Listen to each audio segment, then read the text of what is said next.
Hello everybody, my name is Julia. I am the Engagement Officer for the Dynamic Dunescapes project here at Studland Bay.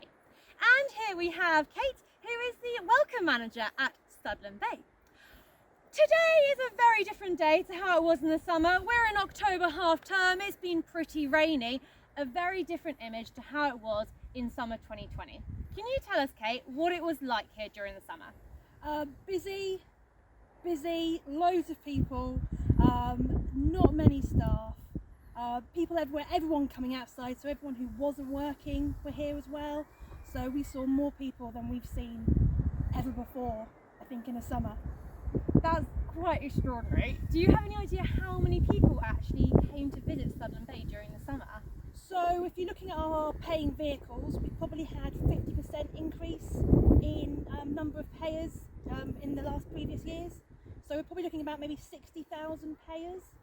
If you add members on top of that as well, who obviously don't pay, then yeah, we're looking at huge numbers, which we haven't seen at Studland before. That is massive. So how many car spaces are there even at Studland Bay? How many people can visit it, but just about their car spaces if they're coming by car? Okay, so Knoll Beach holds about 950 cars, and this summer it was probably full by 10:15, 10:30 most days when the sun shone, which was a lot. Shell Bay holds about 100 cars, and that would be full by about 10 o'clock in the morning. South and Middle Beach car parks, further towards Old Harry Rocks, they hold about 350 cars each, and again they'd be full by about 11:30 midday. So we were full earlier than usual as well.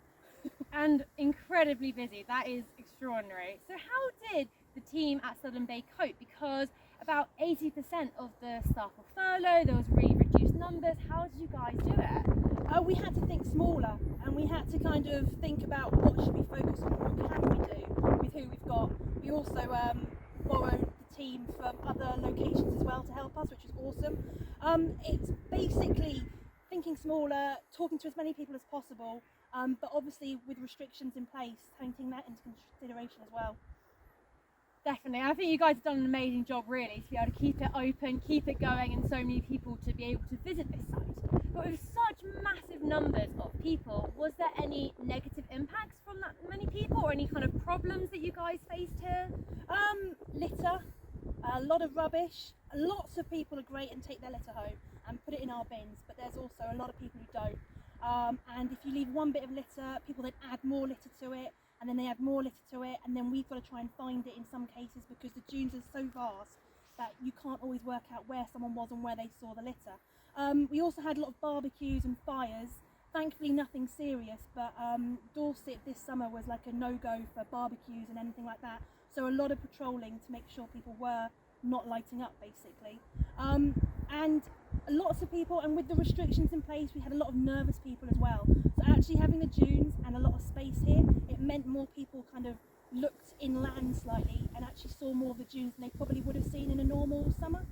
That's really lovely, and that actually just brings me on to my next question as well. So like about the kind of positive impacts. I mean, it's huge numbers of people, definitely understand how that can be really negative in terms of fires, barbecue, litter, but would there be any positive impacts having such huge numbers of people coming to a site like Studland Bay? No, definitely. So 99% of people come to Studland for the beach, but when the beach is full or looks pretty full, they'll go inland. So it's brilliant that they can actually see the dunes and then the heath and beyond, because they wouldn't normally venture that far.